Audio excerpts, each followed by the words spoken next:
bupati langsung kepada kepala badan kepegawaiannya yang notabene adalah bawahannya sekda gitu. Jadi ini aspek-aspek politis kadang-kadang masuk ke birokrasi, faktornya bukan meritokrasi, merit itu jasa, birokrasi berdasarkan pada prestasi, birokrasi berbasis kepada kinerja, tapi birokrasi berbasis kepada politik dan birokrasi berbasis kepada like and dislike, suka dan tak suka. Kadang juga berkaitan dengan kampung. Kan dulu Bapak sering melihat seolah di era Pak Nurdin dulu banyak orang-orang dari Karimun diangkat. Begitu di era Pak Ansar seolah-olah ya banyak orang-orang dari Bintan yang diangkat. Nah, diinventarisir aja faktanya segitu. Ini pun tidak salah, saya katakan tadi tidak salah. Kalau salah tentu sudah dipetunkan oleh kawan-kawan. Kalaupun salah tentu akan ditegur oleh Inspektorat Jenderal Kementerian Dalam Negeri. Kalau salah pun tentu sudah mendapat teguran dari Komisi ASN. Nah,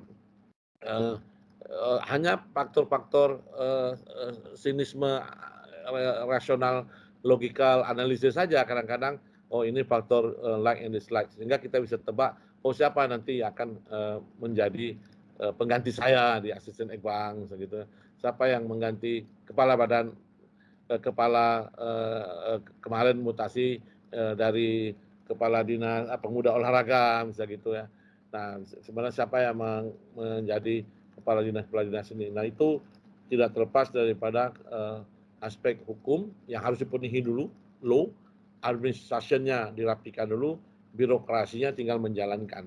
Nah meskipun dalam hal ini ada sedikit hak prerogatif yang otoritatif karena memiliki authority akhirnya menjadi otoriter maunya pimpinan mau tak mau kata sudah karena mereka adalah user, gubernur wali kota adalah user, itu implikasi daripada elected official, elected elite, maka disebut dengan elite bukan official.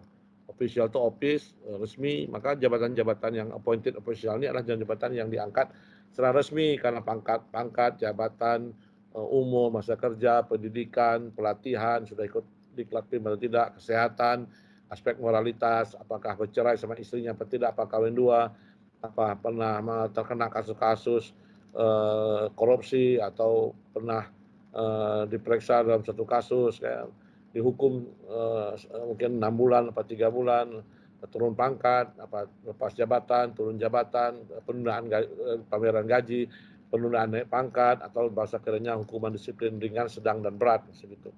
Nah ini ada pada appointed officials. Lalu yang kedua saya mereferensi lagi ini walaupun sudah pernah jelaskan dari perspektif yang lebih detail, political setting.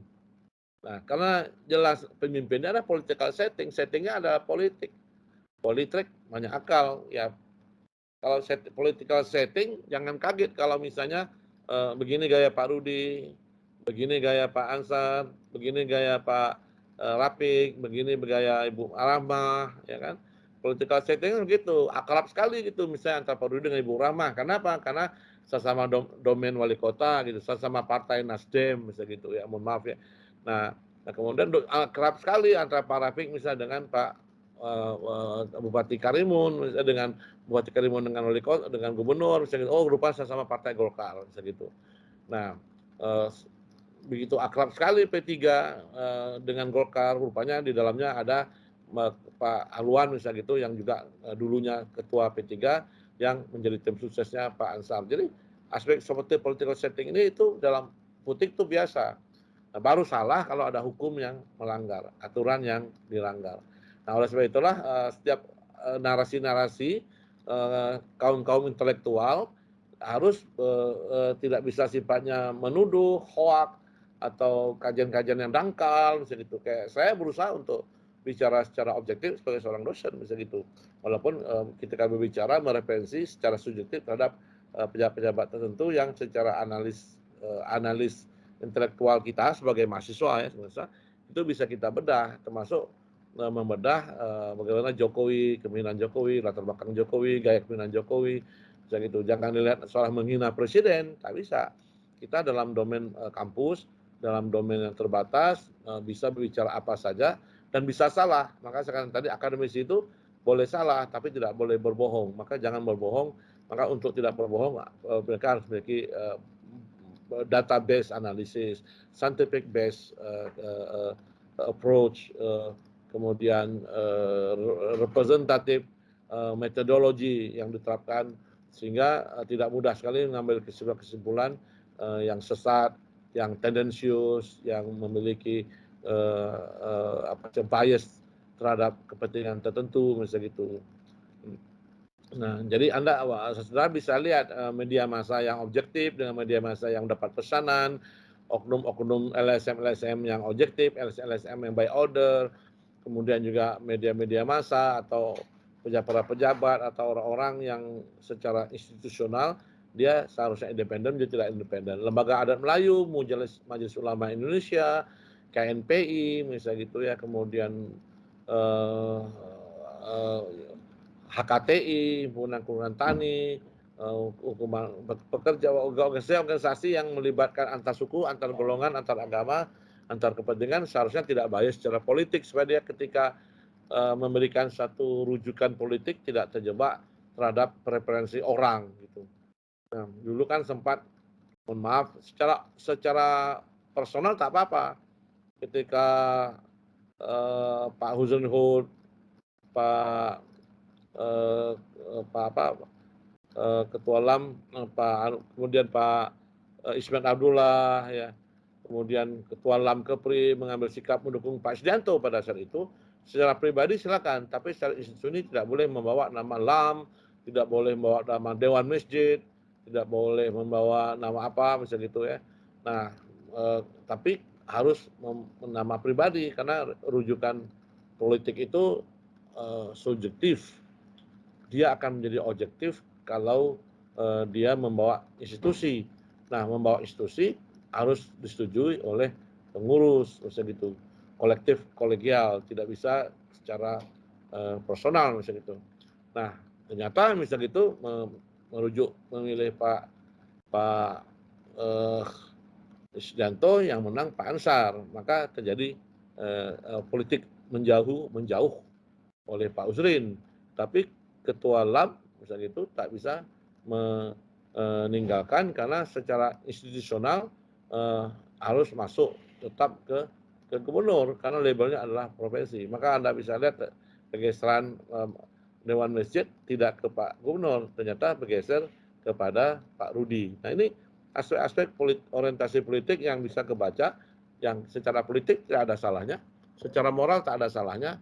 Ini bagian dari strategi untuk memenangkan suatu pertempuran di dalam satu peperangan. You can win the war, you should win the war, but the most important thing is you should win the battle. Kita bisa memenangi peperangan, tapi yang prinsipnya paling penting adalah memenangi pertempuran. Jadi pertempuran adalah penjumlahan yang menghasilkan kemenangan di dalam peperangan. Amerika itu menang perang, menang bertempur, tapi kalah berperang. Amerika win the battle, lose the war. Amerika itu dia menang pertempuran, tapi kalah peperangan, sehingga banyak tentara Vietnam mati, jutaan tentara Vietnam mati, hampir 400.000 juga tentara Amerika mati, tetapi yang menang adalah Vietnam. Nah, bahasa kitanya adalah yang menang jadi arang, yang kalah jadi abu. Kenapa? Karena politik itulah the win take all, yang menang akan ambil semua tanpa menyisakan sesuatu. Baru nanti setelah membangun setahun baru dia kembali ke politik moralitas. Nah, biasanya politik gitu, pertama diambil semua baru dibagi-bagikan setelah ketahuan bahwa di antara ini ada yang baik, ada yang salah, ada yang benar, ada yang buruk, misalnya gitu. Nah, kemudian Bapak saya hormati, ini ada analisis politik dalam perspektif law public ya, yang harus diikuti. Tetapi beda dengan birokratik setting. Birokratik setting dia tidak melihat adanya kepentingan politik. Ya. Kalau konsisten, saya siap mundur daripada saya ditekan. Gitu. Saya siap membangun loyalitas. Saya tidak siap membangun loyalitas yang semu, tapi saya ingin membangun integritas yang konkret, misalnya gitu. Loyalitas yang semu itu dalam arti depan bicara lain, belakang bicara lain. Gitu.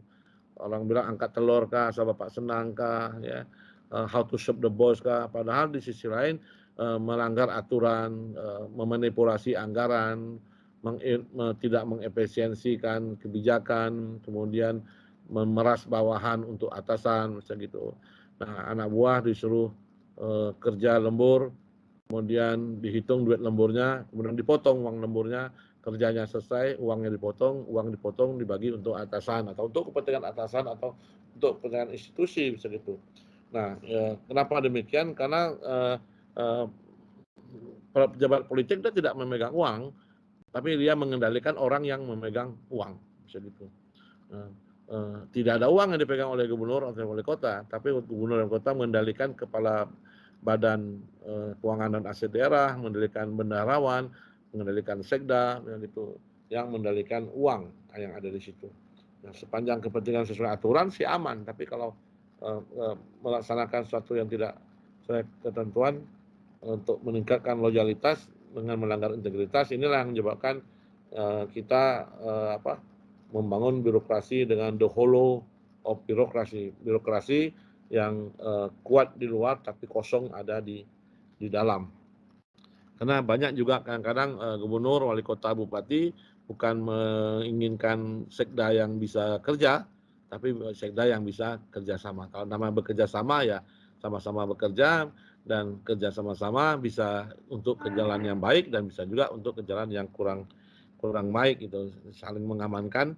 Tapi yang biasanya yang jadi korbannya biasanya nanti sekdanya, dan sekda juga akan mengorbankan bawahan-bawahannya yang ada di bawah.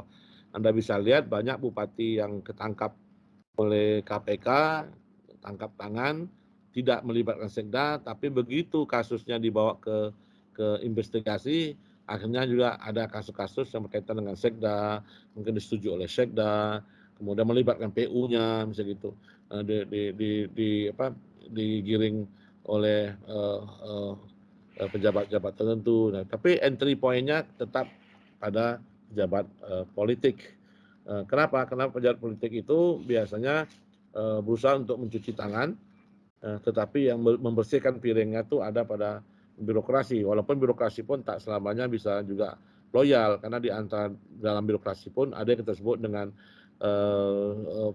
birokratik decay. Decay itu pembusukan birokrasi dari dalam. Kalau bahasa kasarnya whistleblowers.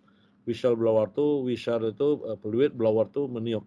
Jadi ada whistleblower adalah orang-orang yang mengetahui tentang suatu fakta di dalam suatu kasus, dalam kerja, uang, barang, kebijakan, jasa, kemudian dia mengungkapkan ke satu institusi tertentu atau bahkan menjadi kolaborasi gitu. Maka sering menggunakan whistleblower ini, mereka mendapat perlindungan hukum. Siapa yang membuka cerita ini maka dia akan dikurangi hukuman atau dia tidak akan dihukum seberat-beratnya, misalnya gitu. Nah, whistleblower ini biasanya nanti minta perlindungan saksi. Nah, dia minta perlindungan sebagai saksi karena dia akan mengungkapkan fakta yang sangat berat yang akan melibatkan pejabat yang sangat kuat dan bahkan bisa melibatkan aparat hukum dan aparat penegak hukum itu sendiri. Nah, birokratik setting ini sudah jelas, saudara, dari sisi hukum dia harus patuh pada hukum, to rule by law, rule of law, rule berkuasa dengan hukum. Boleh jump up by law, itu bahasanya Pak Sani dulu, jump up by law. Jump up itu boleh berkreasi, boleh berinovasi, boleh melakukan satu gebrakan-gebrakan, tapi tetap tidak boleh melanggar aturan. Ya, karena tidak semuanya aturan itu bisa diterapkan. Aturan diadopt, law adoption, mengadopsi aturan, tapi membutuhkan secara empirical law adaptation, beradaptasi secara aturan melihat kondisi yang ada, baru kita sebut dengan law generation, to generate the law, hukumnya baru bisa ditegakkan, misalnya gitu. Anda bisa lihat hukum yang sama bisa diperlakukan berbeda di provinsi yang berbeda, dibuat perda dengan perlakuan yang berbeda, karena perda-perda itu tidak boleh melanggar hukum. Tapi kenapa setiap perda memiliki karakteristik lokalitas dan local wisdom tersendiri. Misalnya gitu di Aceh tetap memiliki karakteristik tersendiri, di Jogja karakteristik tersendiri, kemudian di DKI sebagai ibu kota memiliki karakteristik tersendiri, di Papua yang memiliki kewenangan khusus memiliki karakteristik sendiri, yang sea-lock country, sea-lock state, negara yang atau provinsi yang terkunci oleh lautan seperti Kepri memiliki dan 8 provinsi kepulauan lainnya seperti NTT, NTB, Maluku, Maluku Utara, Bangka Belitung, Nusa Tenggara Barat, Nusa Tenggara Timur, itu sea-lock province itu memiliki karakteristik tersendiri walaupun pemerintahnya sama Undang-Undang Nomor 23 tahun 2014, Undang-Undang 33 tahun 2019 tentang keuangan daerah misalnya gitu. Nah, begitu juga provinsi-provinsi yang memiliki landlocked province, provinsi yang terkunci oleh daratan seperti di Kalimantan ya, yang lebih banyak daratnya daripada pantainya, bahkan ada provinsi yang memiliki 2 dimensi. Dia tidak provinsi kepulauan tapi dia memiliki pulau seperti DKI, bukan provinsi kepulauan tapi memiliki Pulau Seribu. Provinsi Sumatera Utara memiliki Pulau Mentawai, provinsi Sumatera Barat memiliki pulau apa. Nah, oleh sebab itu saudara Pulau Nias, Sumatera Utara Pulau Nias, Sumatera Barat Pulau Mentawai, segitu. Dan DKI Pulau Seribu. Nah, oleh sebab itulah saudara, maka birokratik setting ini bisa seragam, tetapi dia bisa berbeda karena gaya political settingnya berbeda. Anda bisa lihat bagaimana cara Pak Ismet memimpin, Pak Sani memimpin, Pak Isdianto, Pak Nurdin Basyirun memimpin, kemudian Pak Isdianto memimpin, sekarang Pak Ansar memimpin. Itu birokratik settingnya kan sama, tak ada beda, aturannya sama, lembaganya sama. Apa yang menyebabkan berbeda? Yang beda adalah leadership-nya, kepemimpinannya. Sehingga para pejabat ini harus beradaptasi dengan gaya masing-masing pemimpin. Misal gitu. Pak Ansar orangnya senang berkhutbah gitu, tapi Pak Nurdin senang sholat subuh, misal gitu. Nah, Pak Sani senangnya pengajian-pengajian. Nah, Pak Ismet senangnya membangun LSM-LSM yang berbasis agama. Jadi Pak Isdianto juga di antara serba sedikit di antaranya juga. Nah, masa beliau sangat singkat dan beliau semua masuk dalam semua dimensi pada saat itu. Dan Pak Ansar juga masuk dalam semua dimensi, pernah anggota DPR, lama di bupati. Nah, jadi saya pernah di birokrasi, kabar ekonomi pada saat bupatinya Pak Manan Saiman dan pada saat itu sebelum terbentuknya Provinsi Kepri. Nah, lalu apa kaitan antara law, public administration dengan birokrasi dari perspektif pemimpin dan pimpinan? Itu berkaitan dengan public accountability. Jadi bicara dengan public accountability, pertanggungjawabannya ada pada publik. Pertanggungjawaban moral ada pada publik. Maka mohon maaf sekali lagi, tampilan-tampilan pemimpin, gubernur, wali kota, dewan, itu tampilannya tampilan publik itu. Murah senyum, islami, kebagian Islam ya. Kemudian beretika, beradab ya. Mungkin kecil sekali bercelana pendek kecuali berolahraga, segitu ya, saya mohon maaf ya. Mungkin juga senang dengan hal-hal yang berbau agamis, moral. Jadi pertanggungjawaban akuntabilitas publiknya itu muncul di situ bahwa mereka bisa mempertanggungjawabkan kepemimpinan mereka di mata publik. Walaupun tampilannya belum tentu isinya sama gitu. Bisa saja sholatnya kusuk karena depan publik, tapi sholatnya belum tentu kusuk ketika sholat sendiri. Bisa saja depan publik ayatnya panjang, tapi di rumah ayatnya pendek-pendek. Bisa saja karena pintar ngaji, depan publik suaranya nyaring, di rumah suaranya dipelanin. Bisa saja keluar publik bajunya tampilannya neces, di rumah ya apa adanya, misalnya gitu ya. Memang tidak perlu juga orang masak di rumah pun harus tampil neces, misalnya gitu. Dan bisa saja maka orang itu memiliki dimensi yang berbeda tergantung dengan situasi yang berbeda. Maka jangan terbuai dengan gaya, jangan terbuai dengan kata-kata, jangan terbuai dengan sikap yang bisa mengkamuflase yang betul real menyampaikan diri seseorang gitu. Maka untuk menjudgment seseorang harus hati-hati, jangan katakan dia alim, jangan kata dia tidak alim, jangan kata dia jahat, jangan kata dia buruk, jangan puji dia baik, jangan puji dia penderma, lihat dulu sumber uangnya dari mana. Gitu. Kalau sumber uangnya dari uang negara, sumbangan gubernur, itu bukan pribadinya, itu adalah sumbangan gubernur karena sudah ada di dalam APBD. Nah, sumbangan Pak Sekda, misalnya gitu, dipoto, diteken, itu tertera public accountability-nya keluar, tapi di dalamnya ada institutional accountability. Pengetahuan institusi, public accountability-nya tak diserahkan uang itu di depan masjid, depan forum. Ada foto-fotonya, tapi institutional accountability-nya di belakangnya teken absen. Teken apa? Teken kwitansi. Nah, teken kwitansi tadi itu wewenang di Sekda. Tetapi menyampaikan sehingga adalah bantuan untuk masjid ini, bantuan untuk anak yatim, bantuan untuk fakir miskin, bantuan untuk sosial, dipoto-foto, dibuat beritanya, disebut angka-angkanya. Nah, itu adalah public accountability, ingin mendapat simpati dukungan publik. Nah, ini dimensi politik. Tapi dari mana uangnya, bagaimana uangnya dibelanjakan, bagaimana uangnya di-SPJ-kan, bagaimana uangnya dibayarkan, bagaimana uangnya diadministrasikan, itu ada institutional accountability. Itu ada pada public administration. Itu ada pada law. Itu ada pada birokrasi. Nah, oleh sebab itulah, ya kebanyakan bisa terjadi, ya kan? Nah, korupsi, manipulasi, di mana gubernur menyumbang 10 juta, segitu, ya kan? In realnya 10 juta, berarti aman. Bisa saja disumbangkan 100 juta, tetapi kwitansinya 100 juta, uangnya diambil cuma 75 juta, 25 juta digunakan oleh kepentingan oknum-oknum yang memanipulasi tadi. Benar jadi dan bisa terjadi.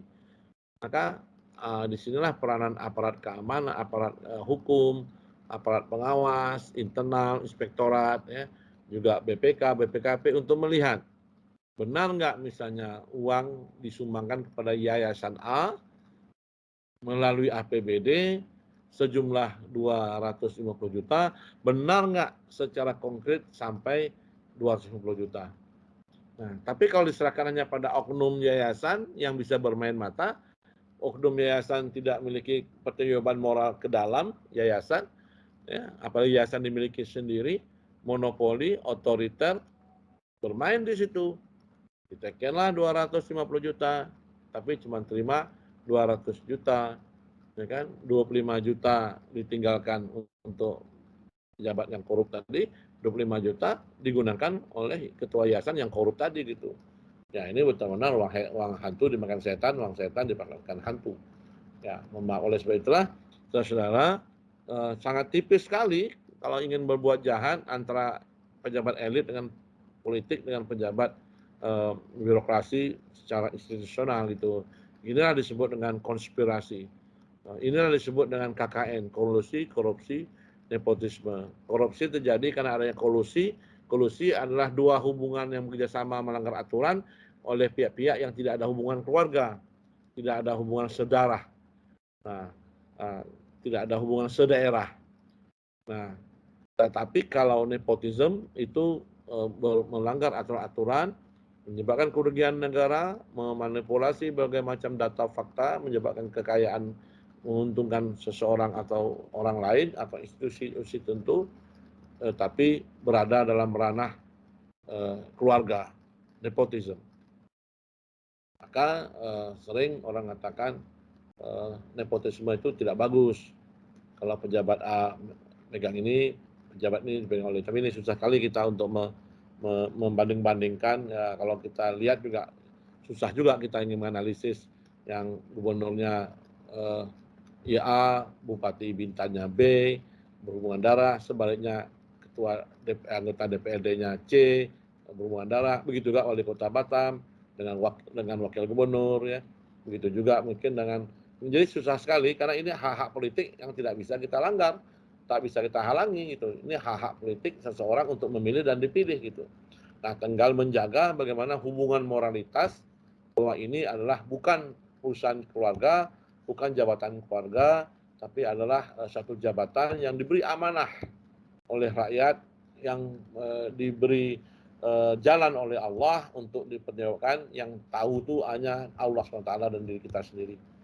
Maka disumpah itu, demi Allah saya bersumpah untuk diangkat sebagai gubernur A, wali kota B, bupati C, baik langsung maupun tidak langsung, diduga atau tidak diduga, ya, atau tidak diduga, baik menerima atau memberi, ya kan, yang berkaitan dengan jabatan, menerima atau memberi gitu. Ya, pejabat itu bisa memberi dan bisa menerima, gitu. Maka konsep gratifikasi itu adalah pejabat yang menerima, juga pejabat yang memberi. Nah, tapi kalau diperas atau ditekan, itu nanti salahnya gubernurnya saja, bupatinya saja, ketua DPRD-nya saja. Tapi kalau ada unsur mengasih, memberi, ada kolusi, itu gratifikasi, dua-duanya kena. Itu yang maksimalnya minimal, kalau gratifikasi maksimalnya 3 tahun. Kalau misalnya gratifikasi maksimalnya ada 3 sampai sekian tahun. Tapi kalau misalnya memeras, kita diperas, kemudian kita hanya wajib membayar, menyetor, itu biasanya ada keringanan segitu. Maka banyak pejabat yang berkorban, ya, untuk mengorbankan, tidak mengorbankan, sangat berkorban untuk tidak mengorbankan yang lain itu. Karena ada istilahnya the king can do no wrong, seorang raja itu tidak bisa berbuat salah. Ternyata tidak juga, ya, ternyata presiden pun bisa berbuat salah, gubernur, wali kota pun bisa berbuat salah gitu. Itu hanya konsep raja yang otoriter, the king can do no wrong, karena yang salah itu ada pada level prime minister seharusnya. Nah, raja tidak berbuat sesuatu, dia hanya menyitahkan sesuatu secara politik yang diikuti dengan agama dan diikuti dengan budaya, tidak diikuti dengan hukum-hukum yang dilanggar. Maka the king can do no wrong itu no wrong dari sisi morality, no wrong dari sisi religiositas, no wrong dari sisi culture, bukan no wrong dari sisi law. Law tetap bisa salah. Maka ada istilahnya raja alim, raja disembah, raja zalim, raja dibantah.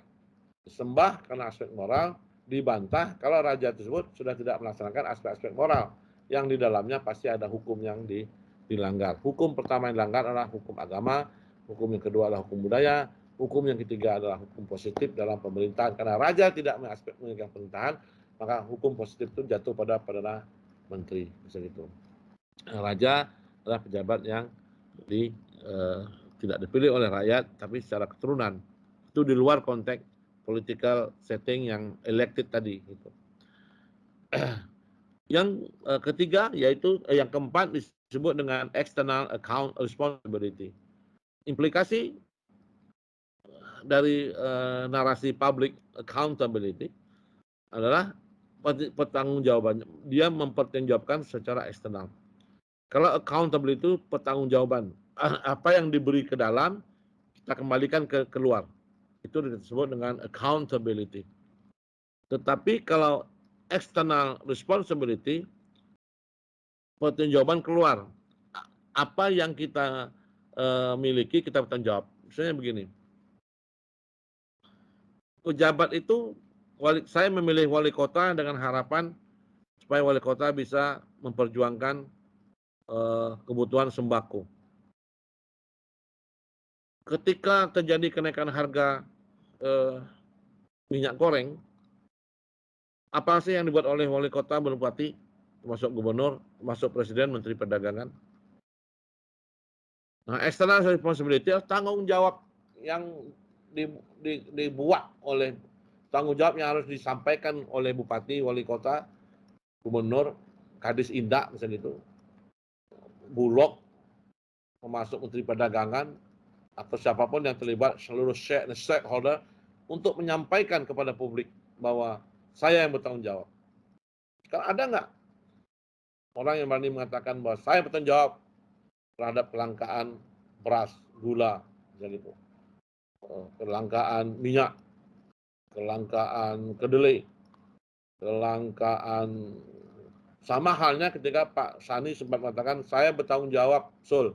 Kita nih Sul bertanggung jawab. Kalau lampu mati, air tak ada. Gitu. Air kering di musim kemarau. Kemudian banjir di pada saat hujan. Pada saat yang sama, lampu biar flat. Siapa bertanggung jawab? Kita yang bertanggung jawab. Itu disebut dengan external responsibility. Tapi kenapa kita berjawab? Karena masyarakat menuntut public accountability tadi. Gitu. Kenapa bisa external responsibility? Karena tanggung jawab kita secara eksternal. Saya pilih Anda, ya kan? Karena diharapkan Anda membantu saya gitu untuk menyelesaikan kasus-kasus yang ada di tingkat kita. Beda dengan gubernur, beda dengan pejabat yang dipilih ya, atau kita sebut dengan pemimpin. Walaupun antara pemimpin dan pimpinan ini jarang dibeda-bedakan ya. Secara saintifik bisa dibedakan, walaupun secara daily understanding, pemahaman hari-hari itu daily knowledge-nya tidak banyak yang bisa membedakan gitu. Nah, ada bahasanya adalah internal responsibility, tanggung jawab secara internal gitu. Dalam arti kalau ada masalah di tingkat kepemimpinan gubernur dalam menempatkan uang-uang daerah atau kepemimpinan wali kota, maka yang bertanggung jawab itu adalah sekdanya, maka disebut dengan internal respons, tanggung jawab internal. Saya bertanggung jawab secara internal. Kenapa? Karena sayalah yang neken, sayalah yang marah. Gitu. Nah, begitu juga kata asisten, saya yang bertanggung jawab secara internal, karena saya ikutnya memarah, sayalah memberikan masukan. Karena secara taktis, secara teknis, taktis, strategis, politis. Karena politisnya itu bisa salah, bisa benar tuh. Tapi tingkat strategisnya Pak Sekda atau tingkat taktisnya ada di asisten, teknisnya ada di dinas, itu tak boleh salah. Maka Anda bisa lihat itu. Nah, support teknisnya ada di lebih rendah lagi, eselon 5, eselon 4. Nah, kalau lihat surat yang ditangani oleh gubernur atau wali kota, itu sebelah kanannya itu adalah Sekda, kanan atas.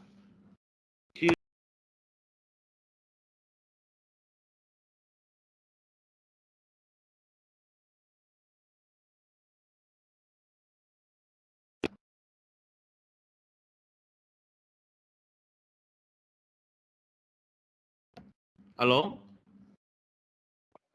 Ya Pak, ya Pak, Udah dengar lama. Pak. Ya, halo Pak. Dengar Pak. Bisa dengar ya? Oke. Sebelah kirinya itu adalah asisten, di bawahnya ada kepala dinas, kiri bawah, kanannya itu adalah sekretaris atau kepala bidang atau kasih siapa aja lah yang memahami tentang itu, kemudian oleh dinasnya menyetujui, kemudian oleh asisten kemudian mengkoreksi apakah sesuai dengan standar format baku bahasa, data, salah ketik, apa tipologinya suratnya apa, urgent, rahasia atau apa, atau tebusannya urutan-urutannya bisa saja ditulis itu Menko Ekonomi dulu baru Menko Polhukam, salah, urutannya Menko Polhukam, Menko Ekonomi, Menko Marbes, baru Menko SDM, sumber daya manusia gitu.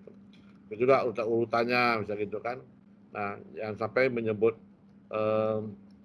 kepala BP dulu baru wali kota, bupati sebut dulu Bupati Bintan, baru kepala BP Batam. Tapi kalau untuk wali kota dan bupati itu bisa di alternate, selingnya bisa, silakan aja. Nah, maka internal responsibility itu ada pada pejabat publik, bukan pejabat politik. Karena dia internal responsibility, maka kerja-kerja pejabat publik ini harus menguat ke dalam. Maka agak heran kalau misalnya pejabat-pejabat publik ini tidak mempercantik kantornya, tidak menyamankan kantornya, tidak memperkuat sumber daya manusianya, tidak memberikan kesejahteraan pada SDM-nya, tidak menggunakan IT yang mempermudah kerja, sistem manajemennya misalnya seharusnya modern, tidak amburadul, penataan space ruangannya juga harus mantap. Kenapa? Karena mereka lebih banyak kerja di dalam daripada kerja di luar.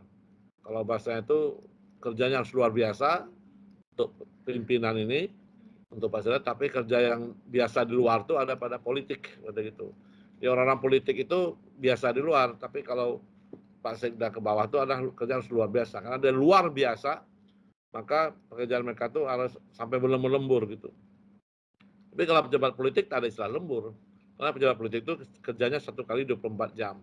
Karena super powernya mereka, super powernya mereka bersumber pada sumber powernya yaitu di publik itu sendiri gitu. Nah, maka kawan-kawan di dewan, gubernur, bupati itu harus lebih banyak berada di luar ke masyarakat daripada di dalam. Kalaupun harus ke Jakarta, harus ke luar kota, itu harus memiliki nilai tambah yang tinggi dibandingkan dengan berada dalam kota. Jadi kalau tidak, mereka nanti akan kehilangan sentuhan, touch and tough kalau bahasa kerennya, political touch and social tough ya, terhadap masyarakat yang diayomi. Nanti ketika 5 tahunan, uang tidak ada arti apa-apa, jabatan tidak ada arti apa-apa, ya, semuanya berarti pada suara pemilih, baru dapat rasakan uang itu akhirnya digunakan untuk mendukung pemilih. Kenapa? Lebih bagus kita mendapat basis yang kuat tanpa harus menggunakan uang, karena uang itu mudah terukur, mudah disalahgunakan, mudah ditipu. Ya samalah kalau kita menitipkan uang itu bertambah jarang, berkurang iya. Tapi kalau menitip pesan, menitip cita-cita rahasia atau secara hoak atau mohon maaf mungkin menjelekkan seseorang, itu orang katakan what Jens talking about Jenny is talking more Jens about Jenny. Jadi kalau si Jen menceritakan tentang si Jenny, keburukan Jenny, sebenarnya lebih banyak menceritakan keburukan si Jen daripada keburukan si Jenny. Kenapa? Dia akan menambah-nambah sesuatu yang sesuai faktanya adalah belum tentu benar. Apalagi si penerima informasi tersebut sudah terkooptasi dengan praduga atau prejudus, prasangka buruk atau yang kita sebut dengan suuzon, bukan husnuzon, bisa gitu. Nah, jadi kawan-kawan, hukum, the law, public administration, and birokrasi itu harus dipahami secara utuh, termasuk yang saya katakan tadi di internal responsibility. Kalau kita bicara tanggung jawab internal, berarti tanggung jawab itu ada aspek hukum yang harus dia pertanggungjawabkan. Yang satu saat nanti apabila ada pemeriksaan oleh BPK, oleh BPKP, oleh inspektorat, maka dia harus menjawab secara internal. Nah, nanti kalau tidak bisa jawab secara internal, baru eksternalnya terkena. Kapan? Aparat hukum masuk, itu jaksa masuk, polisi masuk, KPK masuk, dari hasil investigasi kerugian negara yang tidak bisa diselesaikan, ditutup secara administratif selama 60 hari dari LHP, laporan hasil pemeriksaan. Dikembalikan uangnya, didudukkan kembali barang-barangnya, dikembalikan sesuai dengan rekomendasi daripada BPKP atau BPK. Lalu yang berkaitan dengan ini adalah yang kita sebut dengan personal approach. Mungkin saya ulangi lagi supaya saudara bisa ingat. Jadi seorang pemimpin itu harus sifatnya adalah personal approach. Karena dia sering menggunakan personal approach, kadang-kadang aturan hukum tidak menjadi faktor utama. Karena kita sekarang ini kan bicara hukum, public administration dan birokrasi. Maka gubernur, DPRD, anggota dewan itu dia bicara personal approach. Dia bisa mengatakan Tuhan itu sama gitu. Supaya mendapat dukungan orang Kristen, dukungan orang Islam, dukungan orang ini gitu. Seolah toleransi itu menyamaratakan Tuhan gitu. Walaupun Tuhan itu satu, ya satu menurut pandangan masing-masing agama segitu. Tapi kalau agamanya ada 5, pasti Tuhan ada 5. Segitu. Nah, dari perspektif Tuhan secara kuantitatif itu pasti 5. Kalau bisa agamanya ada 5 segitu. Kalau Islam punya agama Tuhan yang lain, Hindu Tuhan yang lain, Kristen, Katolik atau agama yang lain, Buddha agama yang lain. Nah, konsep bahwa Tuhan itu satu harus diredusir untuk kepentingan masing-masing agama. Maka pendekatannya itu adalah personal. Maka karena personal itu pasti pribadi. Kalau pribadi, kadang-kadang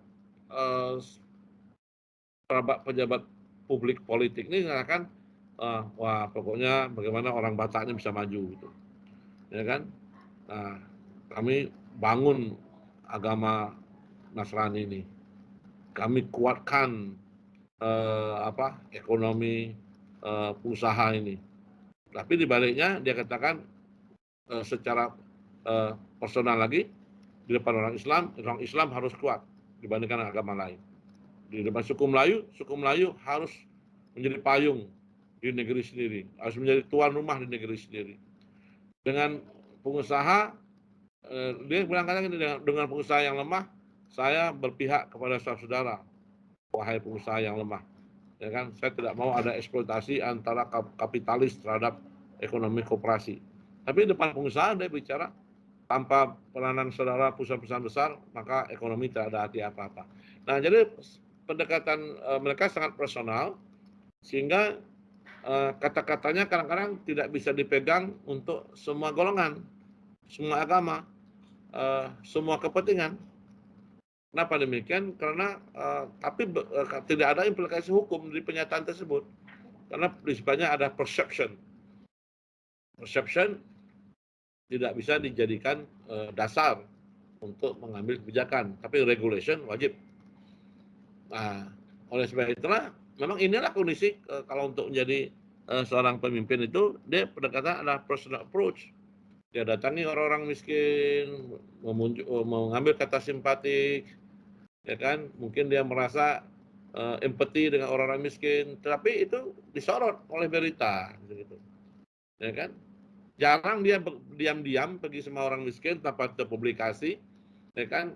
Kalau betul-betul kenapa tak orang gubernur-gubernur yang merasa punya uang, atau wali kota bupati yang punya uang, angkutan punya uang, pergi ke orang miskin, gedor, langsung kasih barang, diam-diam tinggalkan. Coba lihat, banyak kok rekening-rekening setiap hari Jumat itu, kadang-kadang kita sering dikirim rekening-rekening untuk sumbangan-sumbangan yayasan ini, yayasan A. Cuma kita transfer aja. Ya, kalau usah menggunakan rekening kita kasih rekening staf kita, tolong transferkan uang ini ke rekeningnya anak yatim ini. Kalau usah sebutnya nama hamba Allah, kalau mau ikhlas. Ada nggak orang-orang politik yang bersifat seperti itu, kalau ingin tampil moralitasnya itu hanya Allah dan dirinya tahu? Tak bisa, karena orang politik itu tetap at any cost, money spending, at any times, money losing, at any place, minus looking, apa bahasa kerja, di setiap uang yang dibelanjakan, di setiap waktu yang dihabiskan, di setiap tempat yang akan menimbulkan biaya-biaya, itu harus memiliki political implication quantitatively, secara kuantitatif, berarti jumlah. Maaf ya. Nah, maka mass media karena dijadikan instrumen untuk diseminasi informasi yang berkaitan dengan sosok, figur, profile, performance, penampilan, ya kan, show off, menunjukkan sesuatu, misalnya gitu. Kan perutnya besar dikempis-kempiskan, dadanya kecil dibesar-besarkan, hatinya sakit disenyum-senyumkan, misalnya gitu. Ya kan, dalam kondisi marah tersenyum. Ya kan? Kenapa? Karena bagaimanapun personal approach itu menjadi aspek yang tinggi di dalam market strategi satu kepentingan political interest dalam rangka mendapatkan sesuatu dukungan tertentu gitu. Tetapi untuk sekda tidak, ada sifat impersonal approach. Untuk para pimpinan ini adalah impersonal approach. Dia bicara dalam tataran regulasi. Ya kan? Saya hanya bisa membantu 20% untuk kegiatan ini, meskipun mayoritas orang Islam adalah 80%. Misalnya itu. Kenapa? Karena memang dana ini tersedia untuk bukan secara jumlah umat beragama, tetapi persentase bantuan yang dibutuhkan, tingkat urgensinya, segitu. Dia ada analisis objektif yang sifatnya impersonal, walaupun sekdanya orang Islam. Wah, saya tidak, meskipun saya orang Melayu, saya tidak bisa membantu majelis lembaga adat Melayu, KKBN, Keluarga Besar Melayu, misalnya itu, atau IKPM, Ikatan Keluarga Besar Melayu, ya kan? Setiap kegiatan, karena ada batasannya bahwa hibah hanya bisa diberikan sekali untuk satu kegiatan selama 1 tahun, atau tidak boleh lagi kegiatan yang sama untuk biaya operasional di satu organisasi, meskipun saya orang Melayu. Dan equal treatment of equal racial organization, perlakuan yang sama terhadap organisasi yang berbasis ras. Tidak katakan bahwa karena ini negeri orang-orang Islam, mayoritas Islam, Melayu, maka priority diberikan kepada orang Islam dan orang tidak bisa. Karena ada skalanya prioritas, bisa saja tidak melihat aspek kuantitatif, melihat dari aspek distributif. Nah, kenapa demikian? Karena politik berbicara jumlah dukungan suara, tapi birokrasi bicara tentang urgensi suatu perkara, segitu. Nah, oleh sebab itulah Pak Sekda misalnya ketika mengusulkan kepada Bapak Gubernur tentang kepangkatan seorang, dia katakan masa kerjanya sudah 30 tahun, pangkatnya sekian, pendidikannya sekian, dia memiliki 4 orang anak, 1 orang istri, kemudian masa jabatannya sudah hampir 10 kali memegang jabatan A, kemudian beliau berprestasi, mendapat penghargaan 10 tahun, 20 tahun, 30 tahun, misalnya gitu. Kemudian tidak pernah cacat, tidak pernah melanggar disiplin, tidak pernah diturunkan pangkat, diturunkan jabatan, karir beliau sangat meningkat, misalnya gitu. Kemudian, tapi kata gubernur, oh tidak, saya ingin memakai seseorang yang lain, bukan golongan 4C, yang golongan 4B, kata Pak Gubernur. Bukan pendidikan yang doktor, yang master pun tak apa. Dan itu bukan yang anak 4, ya kan? Yang tidak beranak pun tak ada masalah. Dan itu. Nah, karena pilihan-pilihan pada pejabat publik itu dia tidak melihat dari kategori database kepegawaian. Tetapi database kepegawaian itu hanya untuk rujukan menentukan pilihan. Faktornya adalah saya senang sama si A, coba cek apakah dia mungkin nggak duduk dalam jabatan itu. Tapi saya tidak senang sama si B, memungkinkan tak kalau kita keluarkan dia dari jabatan itu. Nah, yang bisa menjawab objektivitas bisa tidak itu adalah Pak Sekda dari sisi regulasi. Karena pendekatannya adalah impersonal. Tidak ada kaitan, oh aku maunya orang Melayu, tak bisa.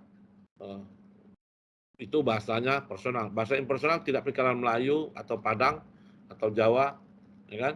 Oh, aku maunya orang Islam, oh tak bisa. Ini bukan jabatan berbasis agama, Pak. Gitu. Kecuali Kementerian Agama ada kabit tentang Islam, kabit agama Islam, kabit agama Hindu, kabit agama Buddha. Kan tak mungkin kepala bidang agama Hindu atau diisi oleh agama Islam, atau kepala bidang agama Buddha diisi oleh agama Kristen atau Katolik, gitu. Itu direct man on the wrong job, on the wrong place. Itu orangnya betul tapi tempatnya salah. Atau tempat yang betul, direct place tapi diisi oleh orang yang salah, gitu.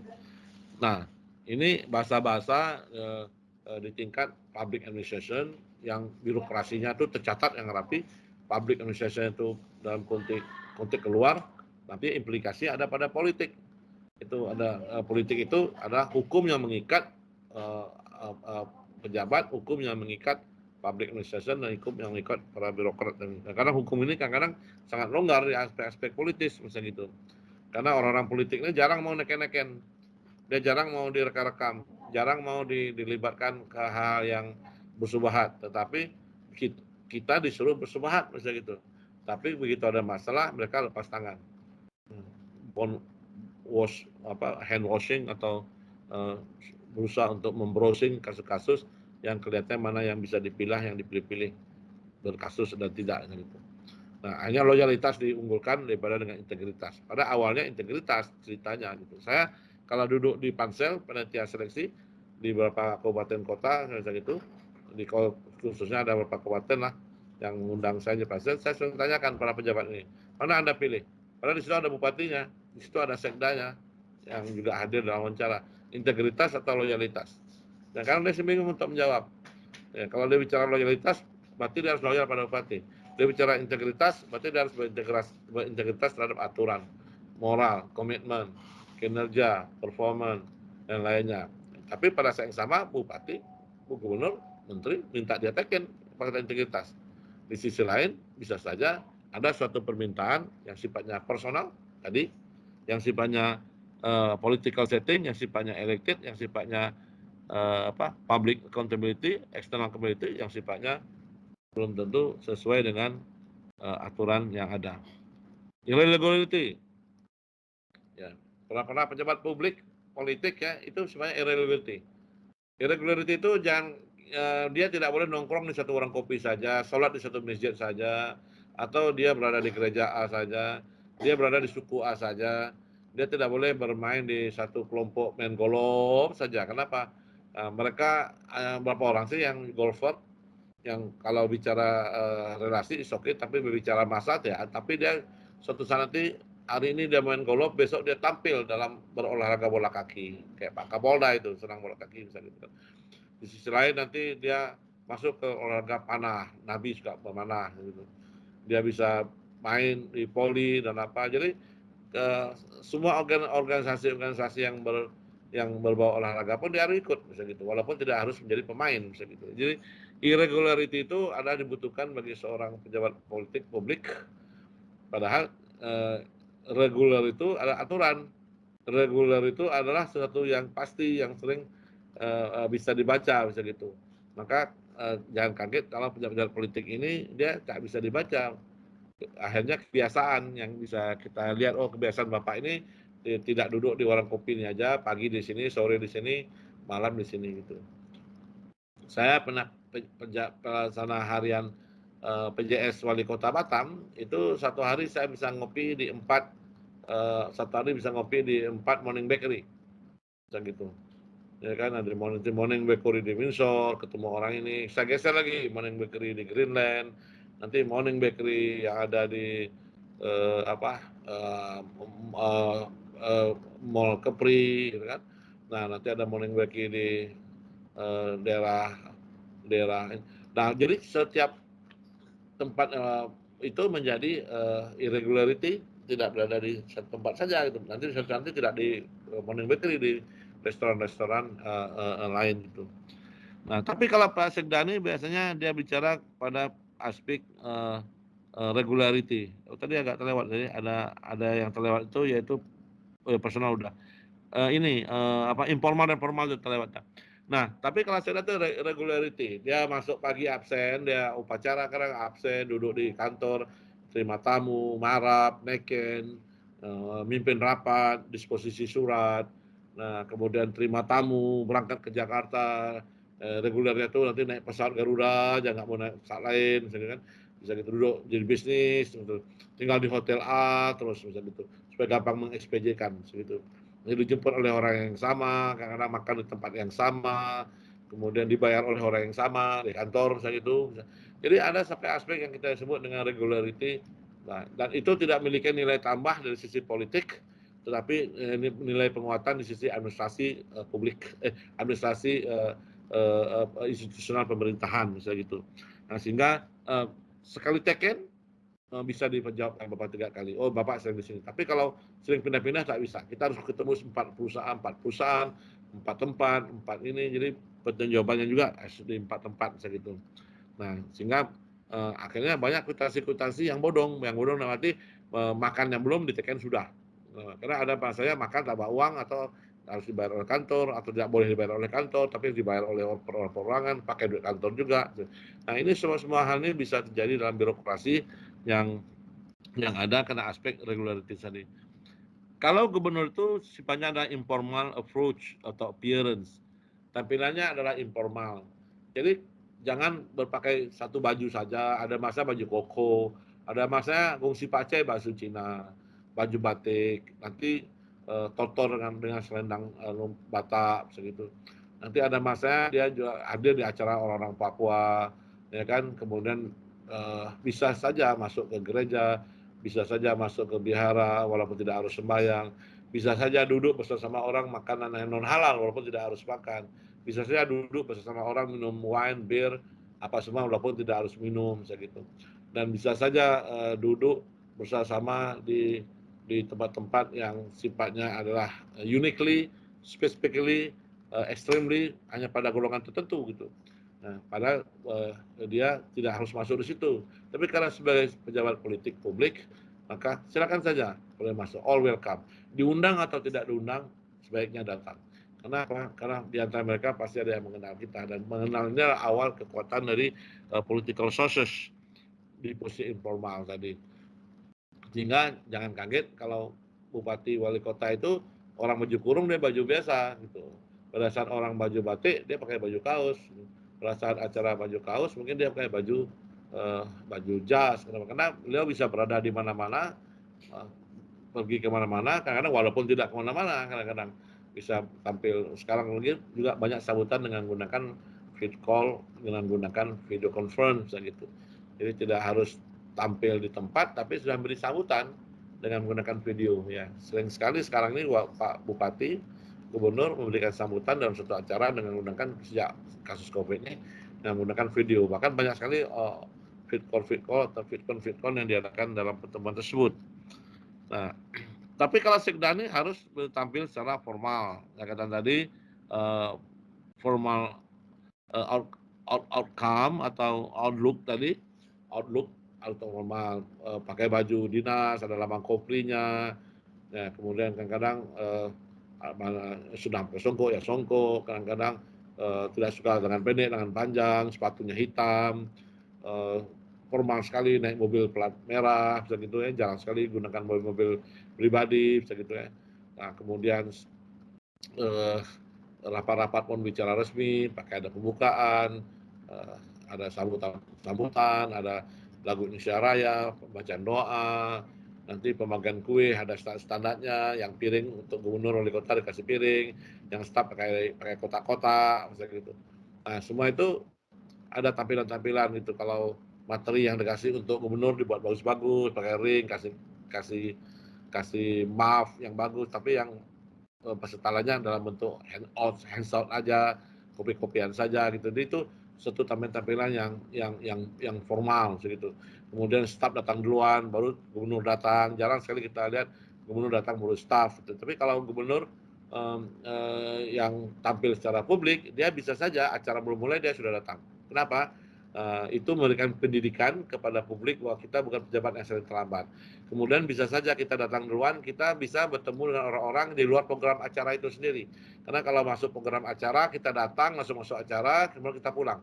Kita hanya mendapat menyampaikan informasi, tapi kita tidak mendapatkan informasi. Padahal yang nama gubernur itu harus balance antara apa yang dia sampaikan dengan apa yang dia dapat, supaya dia tahu bahwa yang dilakukan itu apakah mendapat respon tanggapan positif, proaktif, partisipatif dari klien atau dari konstituen atau dari masyarakat apa tidak segitu. Maka gubernur yang cerdik dalam memperhatikan rakyat, pemimpin cerdik, dia biasanya datang lebih duluan dan pulang ke belakangan. Jangan datang lebih lambat karena pulangnya cepat. Karena banyak orang yang sudah mengenal dia, ketika dia datang menjadikan hubungan lebih kuat, dan ketika dia tidak langsung pulang, dia masih bertahan sekian menit, dan hubungan itu akan semakin akrab. Karena itu momen di mana orang-orang tertentu akan mendatangi para pejabat ini. Tapi beda dengan pejabat-pejabat yang sifatnya regularity tadi gitu. Mereka biasanya datang tepat waktu atau kadang-kadang ada masa datang lambat, tapi pulang cepat misalnya gitu. Kadang hanya buka saja, setelah itu ditinggalkan kepada pejabat berikutnya untuk meneruskan misalnya gitu. Hukum di dalam perspektif politik itu adalah subjective meaning. Subjective meaning itu adalah memberikan pemanaan secara subjektif. Saya ini kan gubernur, saya ini kan wali kota, saya ini kan anggota dewan. Tak mungkin bisa gitu. Tidak mungkin. Nah, jadi dipahami saya adalah itu berarti sudah subjektif. Tapi kalau bicara sebagai gubernur, wajib bagi saya dan itu. Nah, berarti wajib bagi saya itu udah mulai objektif dia berbicara. Jadi susunan the structure, the arrangement of any sentence within the language, kata bahasa, itu adalah memberikan symbolic meaning, symbolic message, pesan-pesan simbolik terhadap apa maunya dan apa tampilannya. Gitu. Apa maunya itu berarti di dalam, apa tampilannya itu ditunjukkan keluar. Nah, jadi apa yang Bapak lihat itu kadang-kadang mencerminkan apa yang ada di dalam. Kan outside performance indicate the inside intense masuk di dalam itu kan keluar dalam bentuk formal gitu. Kecuali ada respon balik, bukan gitu maksud saya. Idealnya seperti ini gitu. Nah, berarti ada miscommunication antara pemimpin dengan rakyatnya, antara elit dengan massa, misalnya gitu. Nah, oleh sebab itulah, saudara, maka subjective meaning oleh hukum ini kadang-kadang diinterpretasikan atas kepentingan. Maka ada istilahnya dengan vested interest, kepentingan tertanam, ya kan, motif, misalnya gitu. Nah, sehingga kalau saudara memahami satu organisasi yang besar, dari birokrasi yang besar, juga dari adanya elit-elit yang mempengaruhi, maka saudara bisa lihat apakah banyak subjective interpretation on objective condition. Apakah banyak interpretasi subjektif terhadap kondisi yang objektif. Oh, gampang itu bisa saya selesaikan kok. Nanti saya dekati secara pribadi. Berarti ini adalah subjective meaning. Nah, wah ini kan masalah aturan-aturan aja yang belum dipahami oleh beberapa pihak. Terus saya coba mendekatkan dengan pendekatan sosial. Nah, ini subjective meaning di dalam memahami organisasi. Wah, ini aturan-aturan yang disusun ini kan sesungguhnya ada punya kepentingan politik tertentu oleh organisasi tertentu. Terus coba saya pahami secara mendalam apa sih maunya. Nah, jadi kata-kata yang sifatnya tadi itu menyatakan bahwa seorang pemimpin itu berada dalam posisi subjective meaning on objective situation. Tetapi kalau sekda, dia tidak bisa menginterpretasikan seperti itu. Dia harus berimplikasi pada objective meaning. Objective meaning itu adalah sesuatu objeknya, hasil pengamatan, ada standar, ada ukurannya, ada kriterianya, ada limitation of physical limitationnya, terukur dia. Ya kan, panjangnya jelas, lebarnya jelas, implikasinya jelas, arah durasinya jelas, jumlah orang yang bekerja jelas, jumlah yang harus dibayar jelas, dampaknya jelas, input, proses, outcome, impact, benefit, semua jelas, terukur. Itu disebut dengan key performance indicators, indikator kinerja utama, diukur gitu. Nah, bukan sudah kita isi-isi, teteken, seperti laporan kinerja kita teken baik buruk. Ya, kadang-kadang dia malas pun kita bilang baik, kadang-kadang yang baik pun kita tak suka kita bilang buruk, gitu. Kayak saya meneken-neken kinerja kepala biro, kinerja di bawah kepala biro. Kadang-kadang saya nggak baca-baca lagi, menteken aja gitu. Ya, mohon maaf ya.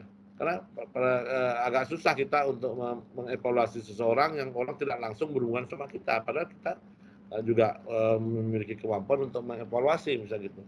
Nah, walaupun ada hubungan langsung, tapi kadang-kadang banyak prestasi yang dia lakukan di belakang kita. Tak bisa kita lihat apa yang ada di depan saja. Karena iceberg fenomena, itu fenomena gunung es kecil sekali di atas, tapi yang membesar itu ada di bawah.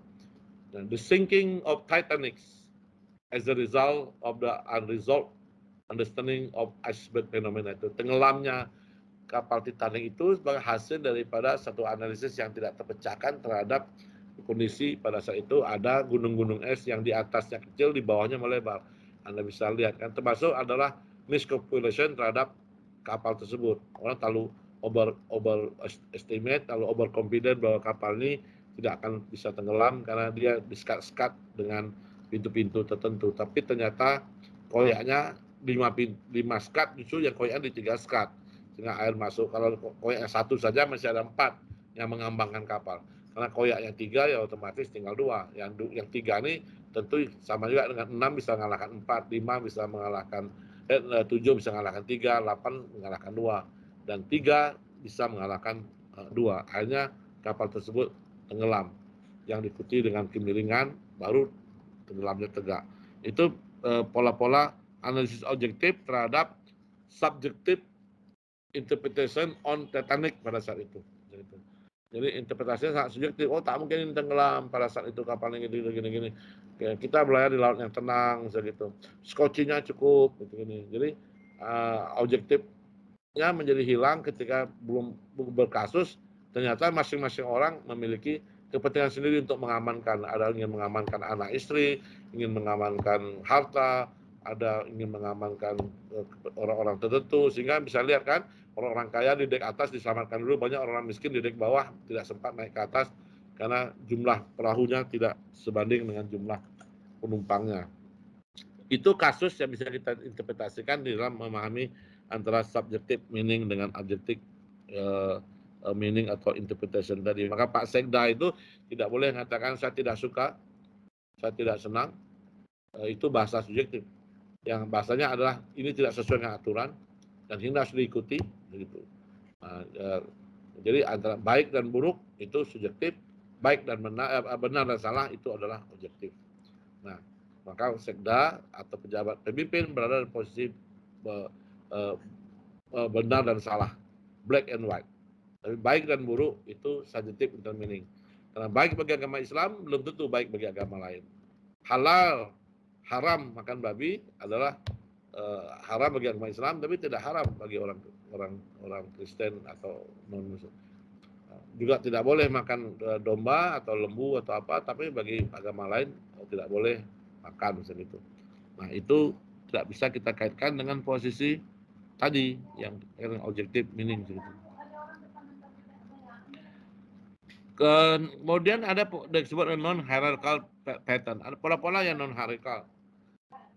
Jadi para pemimpin itu meskipun dia melihat hukum tersutur atas bawah, tapi memahami hukum pun dalam posisinya pun kadang-kadang bisa terbalik. Ya, maaf ya, gitu. Ada orang yang lebih memahami hierarki hukum tuh, ini hierarki dalam jabatan ya, non hierarki, tapi pandangan politik seperti itu. Nah, di non hierarki itu tidak boleh ada merasa wah aku ini adalah gubernur gitu. Untuk jumpa aku harus melalui Pak Sekda dulu. Ya kan? Pak Sekda diselesaikan dulu tingkat kepala dinas lah. Jumpa wali kota dulu sebelum jumpa gubernur. Tak bisa, jangan bila hierarki. Karena ketika orang mendatangkan ke kita, maka tak bisa katakan wah ini harus diselesaikan dulu dengan undang-undang, tak bisa diselesaikan dengan PP. Karena PP-nya belum diatur, undang-undangnya belum ngatur. Tak bisa, dia harus katakan apabila tidak ada undang-undang mengatur, tidak ada PP mengatur, dia harus diskresi. Harus dicari bagaimana supaya ini bisa teratur. Ya kan? Itulah yang kita sebut dengan free space tool dalam pemerintahan. Ya, kekuasaan yang diberi lebih untuk mengambil sikap apabila tidak ada aturan yang mengatur. Jadi dalam hukum pemerintahan ini tidak boleh tidak ada aturan yang mengatur. Apabila tidak ada aturan yang mengatur, kondisi yang butuh pengaturan maka disebut dengan diskresi. Discretion is the based on regulation, not formally and fully regulate.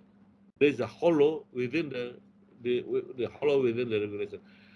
Atau aturan disusun tersebut masih ada lubang-lubangnya. Kenapa? Karena disusun di tahun 2014, sekarang tahun 2022. Dan dia ada undang-undang pokok-pokok agraria ya disusun pada tahun berapa? 1965. Sekarang sudah tahun 2022. Undang-undang tentang pertahanan keamanan, sudah tak cocok lagi. Sekarang sudah ada cyber war, sudah ada psychology war. Ya, sudah ada perang-perang yang disebut dengan the hidden enemies. Ada dengan perang tanpa harus ikut berperang, ya kan? Ya, psycho war, perang-perang psikologis, cyber war, ya kan? Nah, jadi saudara, maka banyak sekali aturan-aturan yang dipahami, maka tidak boleh terlalu kaku dengan hierarki. Jadi pemimpin tersebut tidak boleh kaku dengan hierarki, walaupun konsistensi of law itu harus ada lebih tinggi, yang hukum yang lebih rendah lex droget inferior, lex droget superior. Hukum yang lebih rendah tidak boleh berlawan dengan hukum lebih tinggi. Nah, kan seperti itu, lex droget superior, lex droget inferior, bisa gitu. Ini sudah ahli hukum lah bisa memahami hal itu. Hukum yang sekarang tidak boleh berlawanan dengan hukum yang lalu, bisa gitu. Nah, untuk itu ubah dulu hukum yang lalu untuk menerapkan hukum yang sekarang. Dan aspek non-hierarchical pattern ini juga melihat dari sisi bahwa pemimpin itu adalah berada di tengah-tengah masyarakat. Dia tidak bicara atas bawah, dia bicara kiri kanan. Jadi pendekatannya adalah horizontal, bukan vertikal. Pendekatannya adalah mencari jumlah sebanyak-banyaknya, bukan setinggi-tingginya. Ya kan? Jumlah yang sebanyak-banyaknya dukungan, bukan yang setinggi-tingginya prestasi. Yang tingginya prestasi tersebut itu adalah kerja sama. Tapi hubungan yang horizontal itu adalah kerja bersama-sama. Nah, pemimpin yang non-hierarkal akan banyak membangun hubungan kerja sama, tapi juga kerja bersama-sama.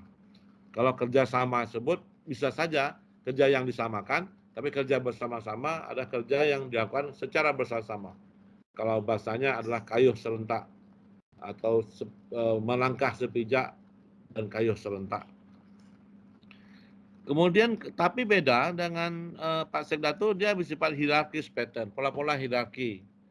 Parap dulu Kasuba, diparap oleh Kabak, diparap oleh kepala biro diparap oleh asisten, diparap oleh sekda, baru diteken oleh gubernur, atau sebaliknya diparap oleh asisten, diteken oleh sekda. Itu hierarki. Jumpa dululah pihak kecamatan, mungkin bisa selesai itu, tak perlu jumpa wali kota, kayak gitu. Hierarki itu. Wali kotanya sudah ditempatkan sebagai posisi hierarki. Selesaikan di sekda saja, tak perlu ke wali kota. Kenapa? Nanti yang menyelesaikan juga wali kota, tapi yang merapikan pekerjaannya itu adalah sekda. Kenapa? Ini adalah telur mata sapi, ya kan? Sekda yang bertelur, ayam yang bertelur, sapi dapat nama, gubernur atau bupati yang dapat nama. Itu tak ada masalah, karena Pak Sekdanya tidak mencari nama, ya. Pak Sekda mencari prestasi kerja, gitu. Walaupun kita Isa, kita terus saja ya kawan-kawan, supaya kita bisa save time karena saya harus masih ada agenda lain untuk keluar. Kemudian dari sisi hierarki pattern juga pada wah tak bisa nih, selagi aturan ini ditentukan oleh undang-undang maka PP ini harus merujuk undang-undang pasal sekian. Kemudian PP ini baru bisa kita laksanakan kalau ada surat edaran yang berkaitan dengan PP ini. Tunggu dulu lah, kata Pak Sekda. Tapi kalau gubernur tak bisa. Ada tak ada PP kita jalan dulu. Gitu. Kita lakukan diskresi, ngambil kebijakan, pola seperti ini. Kalau ada masalah, mari kita tanya legal advice dengan kejaksaan. Ya, ada nggak hal yang kita langgar? Oh, kalau ada hal yang kita langgar, kita jangan ikuti. Kalau ada ini boleh, kita lakukan. Nah, jadi pendekatannya itu adalah positif ya.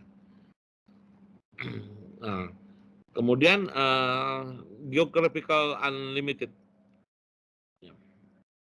Mohon maaf ya. Kenapa misalnya Pak Ansar berusaha akhirnya mengambil posisi sebagai ketua ICMI, Pak Rudi mengambil posisi misal ketua dulu Pak Ansar ketua Golkar walaupun dia bupati di Bintan, Pak Rudi mengambil posisi Partai Demokrat provinsi walaupun dia wali kota Batam, sekarang ngambil Dewan Masjid Kepri walaupun dia tugasnya sebenarnya ada di Batam. Ya. Itu seorang pemimpin itu kadang-kadang dia beyond geographical setting, di luar batas-batas geografis. Jadi unlimited ya. Jadi tidak bisa dikatakan bahwa ini adalah gubernur Kepri. Ya, tapi gubernur Kepri yang juga memiliki dimensi ke pusat, ke Jakarta, kemana. Ya, adalah wali kota Pinang. Ya, tapi kalau ingin jadi gubernur Kepri, wali kota Pinang harus tampil dalam tampilan di gubernur Kepri. Kalau misalnya wali kota Batam ingin jadi gubernur Kepri, mereka juga harus bermain di tataran provinsi di gubernur Kepri. Kenapa? Meskipun pemilihnya 60% ada di Batam, belum tentu kekuatan yang 60% tersebut kita kuasai. Kalau kita kuasai 40%, masih ada 60% yang dikuasai oleh 3 kandidat. Yang di luar tidak kita kuasai, kita tak bisa menambah vote getter 40%. Maaf ya, bisa kalah bisa gitu. Nah, akhirnya mereka berada di beyond geographical setting. Ya kan? Walaupun berada di Lingga, mereka harus bisa bermain di luar Lingga. Mana tahu suatu saat nanti menjadi anggota DPRD yang pemilihannya bukan dari Lingga, juga ada di Bintan. Kan DPRD di Kepri tersebut wilayah dapilnya itu adalah Bintan dan Lingga. Bisa gitu. Begitu juga walaupun satu kota di Batam masih ada dapil-dapil di Batam, bisa dapil Batam 1, Batam 2, Batam 3, Batam 4, Batam 5. Nah, makanya kalau dia berada di dapil Batam 1, di mana Batam 1? Mungkin di Batam Center, tak perlu bermain di belakang Padang yang Batam 3 atau Batam 4. Kenapa? Ngapain saya mau menghabiskan waktu saya di Batam di belakang Padang, dapil 1 berada di Batam Center misalnya gitu. Nah, gitu. Kayak Bu Asnah nih, Bu Asnah kan ketua Partai Demokrat Demokrat Kepri. Tapi yang saya lihat beliau terlalu banyak main di Batam, bisa gitu. Seharusnya beliau kalau ingin maju di provinsi, ya, apapun jabatannya, DPRD mungkin kembali lagi ke DPRD, dia harus banyak keluar. Tapi kalau dia banyak di Batam, berarti orientasi politiknya mungkin dia ingin maju di wali kota Batam, bisa gitu. Jadi batasnya skop yang seharusnya unlimitednya provinsi dipersempitnya untuk Batam saja, bisa gitu. Maka balihonya banyaklah dari Batam, gitu. Dibandingkan dari berarti itu pesan bahwa aku sesaat akan tampil untuk maju di wali kota Batam. Jadi tidak perlu dukungan provinsi, dukungan dari kabupaten kota lainnya. Padahal beliau adalah ketua Partai Demokrat di tingkat provinsi. Seharusnya beliau mengambil Partai Demokrat di tingkat kota supaya tidak perlu ada uang yang keluar untuk membina, membangun basis suara yang tidak berada di Batam. Gitu. Nah ini strategi-strategi gini kadang-kadang bisa kebaca dan salah membaca. Mohon maaf ya. Ini kita bicara soal analis political setting tadi yang secara geografis tadi. Contohnya geografis seperti itu. Ada yang wilayahnya provinsi, dia bermain di satu tempat saja. Nah, kenapa dulu Pak Wali Kota Batam bermain di Batam saja? Karena ingin maju di Wali Kota kedua. Nah, sekarang kenapa kelihatannya permainannya sudah di luar Batam saja? Karena ingin maju di provinsi. Itu tak ada salah. Di dalam political setting itu the way, the road to politics.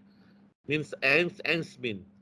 Cara menentukan tujuan menentukan cara gitu. Kalau yang salahnya kalau black campaign, mengirim berita hoax, political assassination, pembunuhan politik, political operation, tekanan politik, unconventional politik yang inkonvensional, bluffing menggunakan kegiatan, kemudian backstage. Jadi bahasa-bahasa negatif tersebut itu tidak boleh. Tapi kalau fair play silakan saja. Ya kan, silakan saja, tak ada masalah. Semua orang punya kesempatan dan tidak ada yang dilarang kecuali mereka tidak sesuai dengan ketentuan yang berlaku. Ya diminta mungkin harus tamatan SMA, pakai ijazah SMP ya tak mungkin gitu. Misalnya umurnya misalnya 35 tahun, tahu baru umur 16 tahun maju wali kota, ya tak mungkin. Tapi selagi ranknya ada, silakan saja. Ya, rank untuk diterima sebagai satu pejabat silakan saja. Gitu. Kemudian sebaliknya, kalau sekda itu dia bicara di limited physical boundary. Jadi Pak Sekda atau pemimpin atau kepala dinas dia tak bisa bicara di luar itu. Ya, kalau bicara kepala dinas kesehatan ya bicara kesehatan dalam wilayah Kepri saja. Ya, tak bisa bicara kesehatan wilayah provinsi lain gitu, tak ada hubungan yang berkaitan dengan lintas provinsi. Nanti lintas provinsi itu wewenang pusat jadinya. Ya kan? Tapi lintas kabupaten kota dia punya wewenang. Nah, dinas kesehatan kita punya wewenang bicara antara kesehatan di Bilinggan, kesehatan di Anambas, dan alasan di Natuna, Natuna Anambas Lingga. Dalam satu kesatuan perspektif kabupaten-kabupaten kepulauan yang berada di kawasan utara, timur, dan selatan Provinsi Kepri, bisa gitu. Nah, ini north south. Ya. Nah, boleh gitu. Batasnya di situ saja gitu. Begitu masuk ke Pontianak udah tak domainnya lagi, itu domain Pak Gubernur nanti tuh. Kenapa? Suatu saat nanti kan gubernurnya akan menjadi menteri, misalnya kan banyak gubernur yang sebelumnya akhirnya menjadi menteri misalnya gitu. Ya, kayak di Sumatera dulu Pak Gubernur Gorontalo ya pernah jadi menteri, gubernur di Sumatera Utara juga pernah jadi menteri dan lainnya. Sumatera Barat ya jadi menteri dalam negeri ya. Mantan gubernur Sumatera Barat. Nah, kemudian di tingkat ini more horizontal communications. Jadi komunikasinya lebih banyak horizontal. Nah, akhirnya pejabat politik ini harus banyak mengetahui hukum-hukum sebanyak-banyaknya secara horizontal, hukum publik, hukum privat, hukum perdata, hukum pidana atau apa. Kenapa? Karena dia bermain di tataran yang banyak, tapi sedikit-sedikit, generalis dia, ya kan? Di tataran yang sedikit, tapi banyak. Tahu ini, jadi harus tahu hukum perdata, hukum pidana, hukum dagang, hukum adat, hukum ini, adat macam-macam, ada adat Papua, ada adat Melayu, ada adat ini, hukum perdata juga macam-macam ya, ada hukum perdata yang berkaitan dengan tanah, hubungan tanah dengan perusahaan, hubungan perusahaan dengan perusahaan, pajak dengan perusahaan, misalnya gitu kan, hukum perpajakan dia ada di situ melekat, misalnya gitu, hukum pertanahan, hukum agraria, yang hukum berkaitan dengan hak waris, hukum agama. Kenapa demikian? Karena dia akan memberikan sambutan di dalam semua forum yang diundang dan akan memahami dan diminta dialog-dialog yang sifatnya komunikatif. Kenapa tadi? Nah, bicaranya ada horizontal, tidak vertikal. Kalau Pak Sudani dia bicara lebih ke posisi vertikal, mau vertikal determination, vertikal. Dia bicara pangkat yang ada, porsi pembagian uang per OPD, tingkat persentase pencapaian target pembangunan, tingkat persentase pencapaian target PAD, dia vertikal. Atau aturan yang harus diikuti mulai dari bawah atas sampai ke bawah, begitu. Struktur kepegawaian yang ada, berapa pegawai yang golongan 4A, 4B, 4C, 4D. Sistem penggajian yang ada, jangan sampai nanti pegawai bertambah, uang tak cukup, akhirnya apa? Dana membengkak untuk membayar operasional pegawai. Secara vertikal ternyata terjadi pembengkakan bottleneck atau bukan di tengah, kayak kolonel-kolonel di kepolisian, banyak letkol dan kolonel, ya kan, dijadikan brigjen, posisi jabatan brigjen itu tidak banyak segitu, tidak mungkin dikasih jabatan bintang di posisi orang berbintang, tidak ada jabatan bintang. Dari brigjen menjadikan irjen, tidak mungkin dikasih jabatan pangkat irjen, tapi tidak dikasih jabatan untuk irjen begitu. Nah, bicaranya vertikal. Pimpinan itu bicara vertikal, tidak bicara horizontal. Tidak bicara, makanya kemarin itu orang banyak mengkritik. Kenapa kok Kasat lebih banyak bicara agama, yang horizontal, akhirnya menimbulkan konflik, salah persepsi. Kenapa tak Kasat bicara vertikal saja? Ya kan, ada Gopilhan, ya. Kemudian ada Kodam, ya kan. Nah, kemudian ada Korem, gitu. Ada Pangdam, Korem, sampai ke ada Koramil segitu. Kenapa harus bicara horizontal? Di situ ada horizontal berarti bisa terjadi gesekan-gesekan agama. Karena di situ ada kiai, ada Al-Quran, ada pemahaman Al-Quran berbeda, ada mazhab-mazhab, gitu. Nah, ini makanya kalau bicara nanti luar konteks, akhirnya tidak bisa membedakan antara pemimpin dengan pimpinan. Karena Kasat itu adalah pimpinan. Tapi kalau misalnya politisi itu pemimpin gitu. Ya, makanya pemimpin enak aja mengkritik. Tapi pimpinan susah. Pimpinan adalah tegak lurus sesuai dengan komando. Dan dia bicara vertikal. Gitu. Nah, mungkin misalnya Danrem mengkritik Pangdam, Pangdam mengkritik Panggopilhan, Panggopilhan mengkritik Panglima, misalnya itu. Ya kan, walaupun dia bicara di tataran wilayah, tapi dia tidak bicara di tataran horizontal. Kemudian mau perceive the people as a community. Kalau memandang orang itu sebagai komunitas, berarti dia sudah bicara di tataran identitas yang sangat konkret. Komunitas masyarakat motor, komunitas masyarakat LGBT, komunitas masyarakat bawean, komunitas masyarakat IT. Nah, seorang pemimpin dia harus masuk ke dimensi community, komunitas, konkret. Dia ibaratnya melihat hutan masuk dalam hutan, tidak melihat hijaunya hutan dari langit. Sehingga itu ada pada sekda, itu ada pada pimpinan.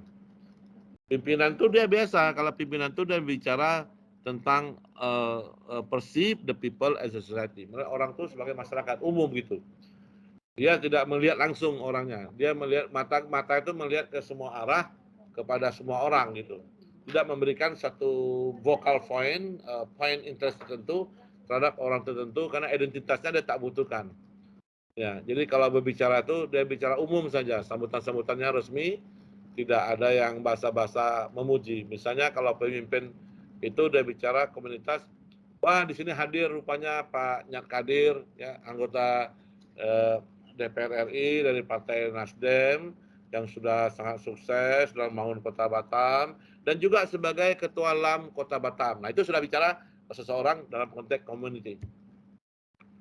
Tapi kalau misalnya dalam forum tersebut kepada saudara yang hadir pada hari ini, khususnya dari TNI dan Polri, atau saudara-saudara yang dari pegawai negeri yang hadir, atau ibu-ibu PKK dan wanita gitu, tidak ada yang menyebut person tertentu, itu disebut dengan pimpinan. Itulah yang kita sebut dengan bahasa more perceive the people as a society.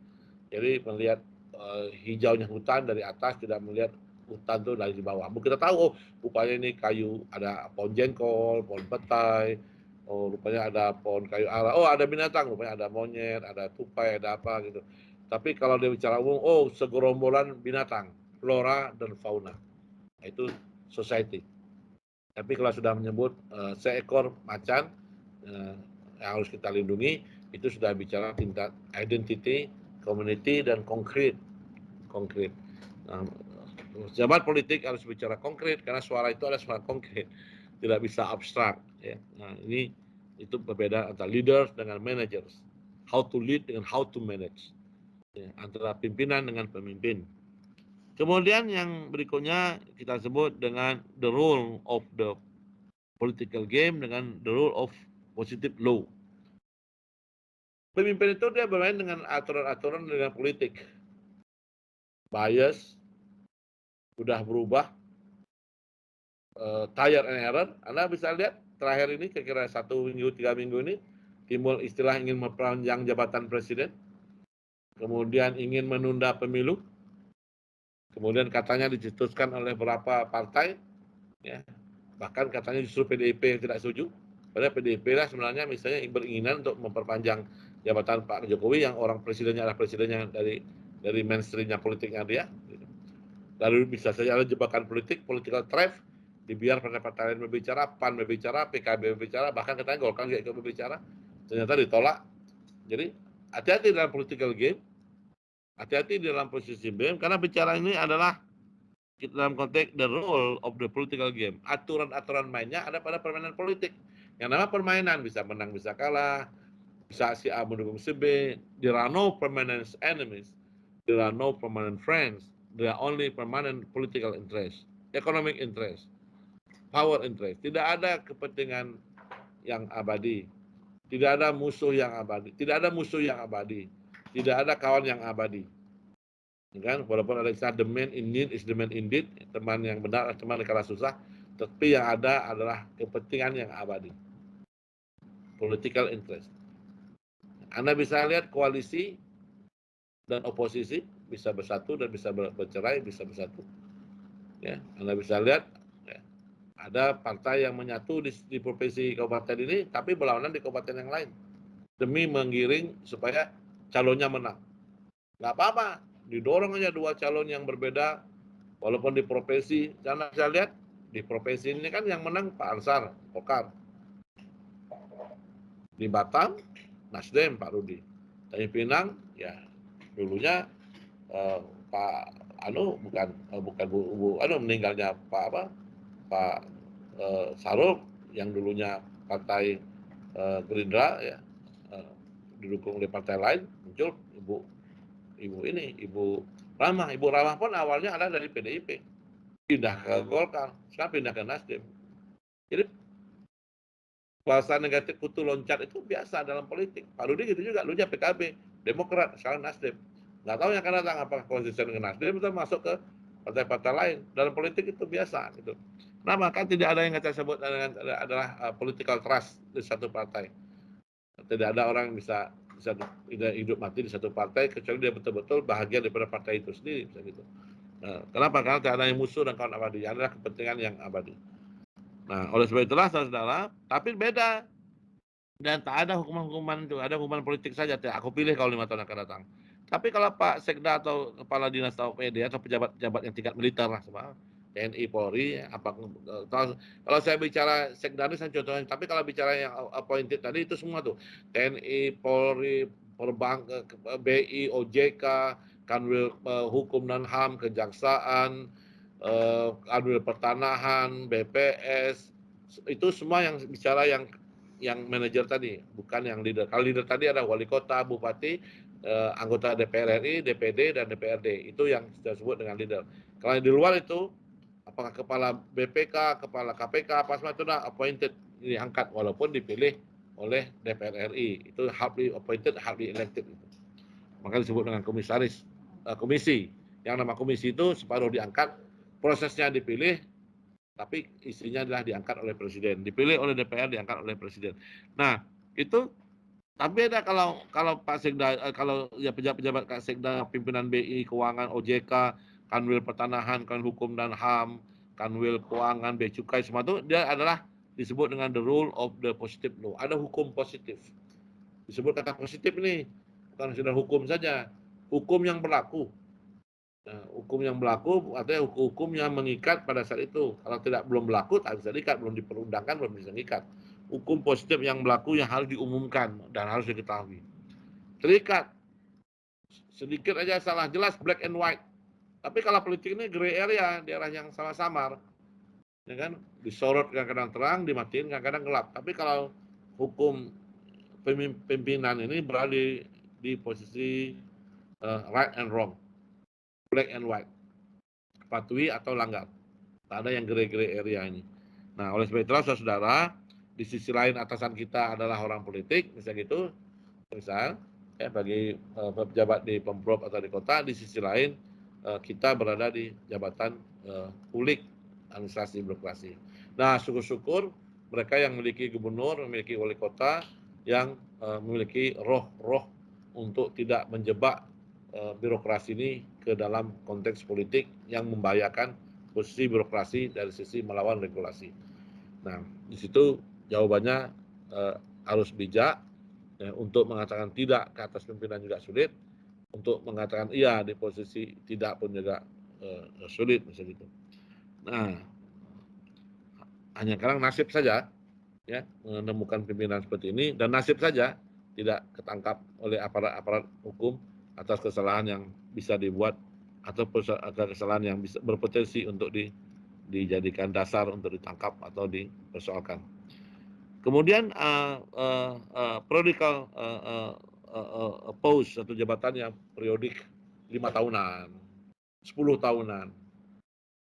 Ya kan, pokok apapun hebatnya, apapun pintarnya, ya kan, bahwa negeri itu terkunci di 60 tahun. Ya kan, pensiun langsung dia. Ya kan?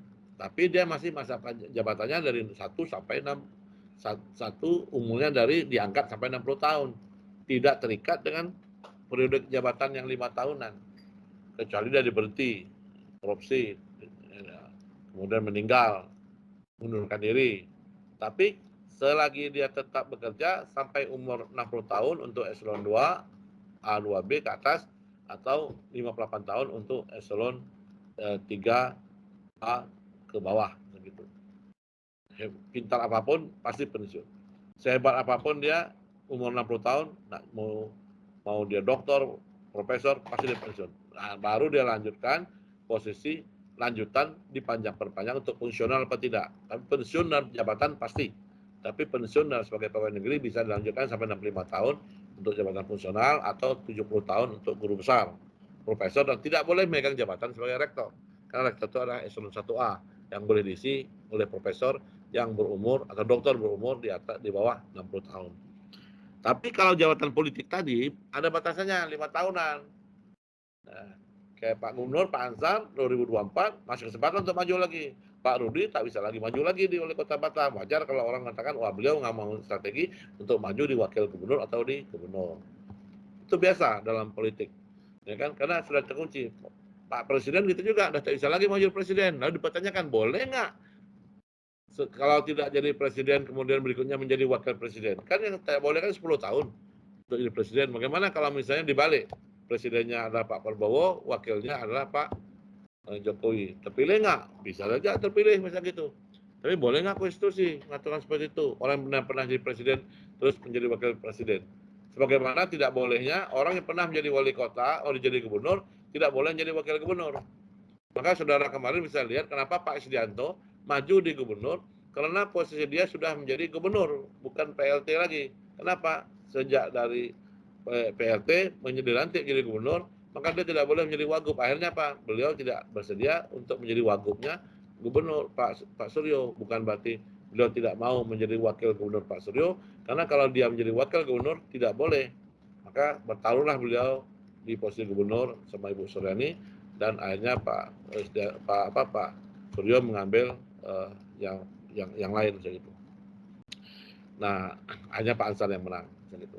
Nah, itu tuh pola-pola yang ada di the rule of the political game, dari political post yang batasan 5 tahun.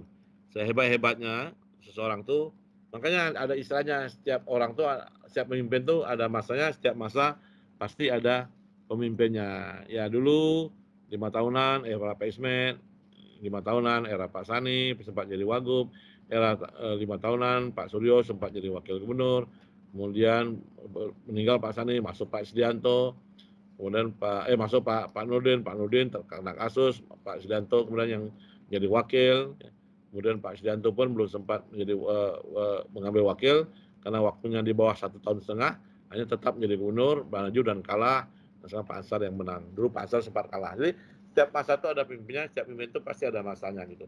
Dan semua itu sudah takdir Allah. Hasbunallahu wa ni'mal wakil. Ni'mal maulana wa ni'man nasir. La haula wala quwwata illa billahil azim. Itu. Nah, semuanya diserahkan kepada jalan Tuhan, kepada Tuhan. Nah, orang hanya berusaha. Man purposes, God disposes. Sekarang dikatakan 90% adalah usaha dan 10% adalah serahkan kepada Tuhan. Ya kan? 10% is perseverance, ya kan? Ya. Nah, kemudian saudara masuk ke berikutnya yaitu non permanent power basis.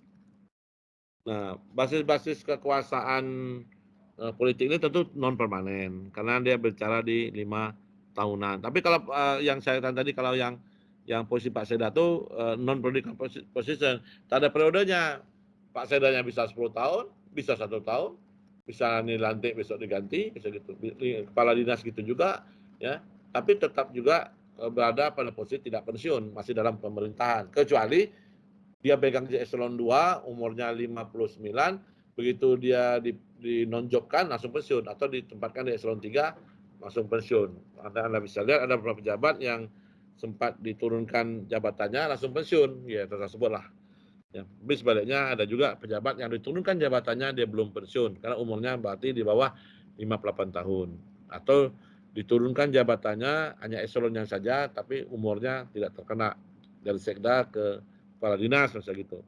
Nah, jadi tapi umurnya masih di rank 58 jabatannya masih di rank untuk umur 60 tahun walaupun turun dari eselon 1B ke eselon 2A gitu. Ini masalah pilihan hak prerogatif gubernur tidak bisa kita lihat dari satu sudut saja, cukup banyak yang harus diperhatikan dari multi perspektif. Kalau bahasa orang tentu no comment, tapi kalau bahasa ilmiah bisa dilihat dari multi perspektif. Kemudian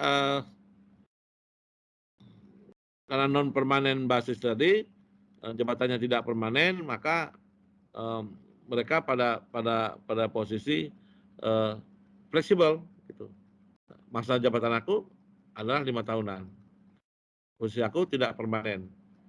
Bisa ke atas, bisa ke bawah, bisa ke sana, bisa kemari, bisa megang macam-macam nasihat. Akhirnya bupati, wali kota, dan gubernur itu fleksibel di dalam bermain di tataran politik. Ibaratnya dia bisa bermain di atas air, di bawah air, di dalam air, di atas gunung, di bawah gunung, bisa terbang, bisa landing, bisa karena sesuatu itu tidak ada yang mengikat beliau secara spesifik dalam satu hal tertentu. Karena yang dilayani juga banyak itu, macam-macam polanya, macam-macam suku, agama, kepentingan. Kemudian masuk ke uh, uh, inconsistency in something. Oh bukan, uh, uh, uh, masih di atas. Emphasis on effectiveness. Tapi the principle of efficiency. Jadi Pak Gubernur itu atau Dewan itu dia lebih kepada efektif. Yang penting ini sukses. Soal biaya itu soal kedua. Nah, soal kedua biaya itu ada pada pimpinan. Pimpinan tak bisa. Biaya harus diperhatikan. Silakan aja tujuan tercapai, tapi kita lihat kondisi yang ada. Ini harus efisien, terukur, terstandar, harus ada memiliki dampak. Langkah-langkahnya harus ada, bisa dipertanggungjawabkan secara keuangan, administratif, fisik, 3 tuh. Tapi kalau pimpinan tak bisa. Yang penting jalani jadi. Mau pakai sumber dana mana silakan aja. Mau siapa kontraktornya silakan saja. Ini kalau yang pejabat yang baik, kalau pejabat yang baik, pokoknya kontraktornya si A, tak boleh. Nah, penggiringan. Nah, bisa menseleksi ya yang tidak lolos jangan diloloskan.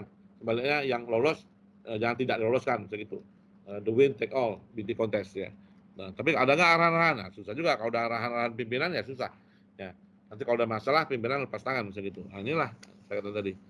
Nah, kemudian kalau emphasis-nya pada efektif, daya guna bukan berhasil guna. Berhasil guna bukan daya guna. Yang penting project oriented, yang penting jalan dibangun deh. Bukan bersifat program. Tapi kalau yang baik adalah program. Program dalam arti jalan terbangun. Kalau project oriented itu sasarannya adalah yang penting jalan dibangun. Kalau program oriented jalan dibangun bisa digunakan, bisa dijalani. Nah, jadi bisa saja kita bangun jembatan di suatu tempat yang dibangun tak ada orang nyebrang. Kita bangun sekolah di suatu tempat yang tak ada orang yang sekolah. Kita bangun puskesmas tak ada yang berobat. Kita membangun buat kapal, tak ada yang pakai kapal gitu. Kita memberikan sumbangan bis untuk pelajar, tak ada pelajarnya gitu. Nah itu disebut dengan project oriented. Yang penting bisnya ada, yang penting kapalnya ada, yang penting sekolahnya ada. Tapi kalau program oriented ya adalah kapal ada, bis ada, rumah sakit ada, puskesmas ada, tapi pasien pun ada, dokter pun ada, obat pun ada, ambulannya pun ada supirnya, ada ambulannya. Ini ada ambulan, tak ada supir. Ada supir, tapi tak ada ambulan, gitu. Nah, di tataran ini yang bicara adalah di tingkat sekda, gitu. Kalau gubernur yang penting ada ambulan, yang penting ada sekolah, yang penting ada ini, gitu. Nah, kalau salah perencanaannya, ya nanti salah arahannya. Gitu. Kemudian inconsistency fokus on centripetal force. Bukan. Yang berikutnya adalah circular recruitment. Kalau ini linear. Circular recruitment itu anak bisa gantikan bapak, bapak bisa gantikan emak, emak bisa gantikan nenek. Jadi tidak ada putar-putar gitu. Ya kan? Tapi kalau sisi pimpinan itu linear dia, jenjang naik. Naik dia dari eselon 4, eselon 3, eselon 2, eselon 1. Naik dia dari pangkatnya 3A, 3B, 3C, 3D. Naik dia dari masa kerjanya 10 tahun, 10 tahun itu. Ya kan, jarang sekali dia turun gitu. Kalaupun ada turun pun berkasus atau apa. Tapi kalau orang politik ini dia berputar-putar ya, bisa seperti sekuler. Hari ini dia jadi bupati, besok tidak. Lusa, atau dipercayakan jadi gubernur. Berikutnya jadi anggota DPR RI. Dari anggota DPR RI, atau nanti anggota DPD. Ya, kayak Pak Azman Amnur, sempat wakil wali kota Batam, kemudian jadi anggota DPR di Kepri, tahu-tahu tidak ragu pindah ke Riau, dipilih pula jadi anggota DPR Riau. Kemudian balik lagi ke Kepri, ditunjuk jadi menteri. Kemudian tidak jadi menteri lagi karena PAN tidak mendukung koalisi, akhirnya beliau juga jadi anggota DPR lagi. Jadi sekuler gitu, berputar-putar, ya kan? Tidak linear segitu. Linear. Kenapa? Karena dalam politik. Sebelum saya akhiri, kalau ada pertanyaan mungkin 10 menit lagi. Kalau ada, kita masih ada satu sesi lagi untuk menyelesaikan semua slide nanti. Satu kuliah lagi, saya nggak tahu Sabtu depan atau apa. Kalau ada pertanyaan, kalau ada pertanyaan kita bisa akhiri, kawan-kawan. Nanti absen silakan aja teken. Nanti kontak kelas kirimkan ke saya, nanti saya rapikan, saya teken kembali, terus saya kirim ke admin. Ada pertanyaan? Mungkin sudah lelah. Kalau saya biasa ngajar 4 jam tak berhenti pun, 5 jam berhenti itu saya biasa nih. Kalau tak ada pertanyaan, kita bisa akhiri. Ya, Pak. Oke. Ya, Pak. Terima kasih, Oke, Pak. ya, saya kira Terima itu kasih aja. banyak, Pak. Saya tahu. Oke, hari ini pun hari Jumat. Mungkin tadi malam Anda sudah baca-baca Yasin, hari ini sudah mau nyumbang ke masjid, besok kan hari libur, selamat hari libur. Ya, saya nggak tahu nih apakah ujiannya, biasa ujian itu soalnya saya buat, nanti yang menilai itu nanti ada pihak kampus itu. Saya nggak pernah ngasih nilai, karena nilainya adalah kolektif. Saya serahkan aja ke pihak kampus untuk penilaian atas ujian yang saya buat. Nanti ujian itu biasanya kalau ada itu adalah open book, analisis saja dengan menggunakan slide-slide yang ada ini. Pertanyaan saya tidak jauh daripada slide, yang analisisnya ada pada narasi yang saya sampaikan di setiap kuliah. Saya kira itu. Kalau memang ada kewajiban nanti nulis paper, silakan aja. Kalau tidak ada kewajiban, tidak ada kewajiban apa-apa, nanti biar kampus yang memutuskan untuk nilai kawan-kawan. Yang penting hadir semua, ikuti, teken absen, nilai pada kampus. Kalau saya memberikan nilai itu biasanya dari B sampai ke A gitu. Tidak melihat mengenal, melihat hasil analisis ujiannya. Karena banyak juga yang saya kenal, kadang-kadang saya kasih nilai B, malah yang tak kenal saya kasih nilai A supaya lebih objektif. Walaupun diminta, Pak, kenapa saya kasih nilai B? Saya bilang saya tak ingat. Yang jelas apa yang sudah buat itu yang saya nilai. Termasuk istri saya sendiri kadang-kadang jadi mahasiswa saya. Ya kan? Orang lain kasih nilai A, istri sendiri dikasih nilai B. Begitu. Baik, Ya Pak. itulah. Nah, akhirnya apa? Di rumah apa? Ya. Susah juga nanti nilai A nih. Ya, kita tahu lah kemampuan masing-masing istri keluarga. Tanpa ujian pun kita tahu kemampuan istri kita. Tapi ada juga macam kuliah kita kasih nilai A, ya kan? Ya gitu. Kadang susah juga mencari yang objektif dibalik yang subjektif ini. Saya kira itu, tapi istri saya tidak kuliah di UIB, dia kuliahnya di Uniba. Baru selesai master kemarin. Ya, alhamdulillah. Saya kira itu kawan-kawan. Mohon maaf kalau ada kekurangan, termasuk pada admin. Saya harus meng-cut waktu. Ya, tapi tak ada masalah. Kita belajar sangat intens ini. Saya tak ada stop cakap nih. Saya kira itu saja yang dapat disampaikan. Mohon maaf kalau ada kekurangan. Wabillahi taufiq wal hidayah. Wassalamualaikum warahmatullahi wabarakatuh. Waalaikumsalam. Terima kasih, Pak. Waalaikumsalam warahmatullahi wabarakatuh. Terima kasih Pak. Waalaikumsalam warahmatullahi wabarakatuh.